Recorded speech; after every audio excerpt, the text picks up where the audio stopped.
राम येणार आहे आपल्या शेजाला म्हणून बाई खुश झाली. हा मग बोले हनुमंत मंचक मोडता गसनाथ तरी न पैसे रघुनाथ बोल मत नाही.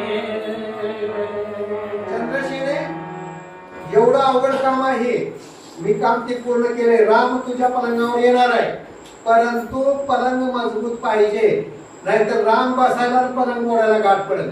असं जर झालं तर पुन्हा मला बोलू बघ. ही सांगणार तुला. बाईने म्हणली एवढा मोठा भारी पलंग आहे कसं मोडतंय? मला रामाची वाट पाहिजे आहे. बाईला अशा लागली. मारुतीने काय केलाय कपडे? चंद्रसेना म्हणे हनुमंता मंचकन मोडे हा तत्वता. मग तो भ्रमर रक्षिला होता तो आणिला गुप्त रूप. मारुती चिंता करू रे बाबा. कसला पलंग आहे, किती लाखाचा आहे का तुला सांगू नये का? असा काळगुळ आहे का? राम बसुदी ना अजून कोणी बसुदी कधीच पलंग मोडणार नाही. मारुतीने म्हणलं ठीक आहे. मारुतीने किती केला, त्या भुंग्याकडे गेला, जरा जीवन सोडतं का?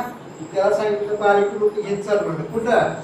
राजवाड्यात जायचे आहे आणि चंद्रसेनेच्या घरी जायचं. काय करायचं आहे? चंद्रसेना म्हणे हनुमंता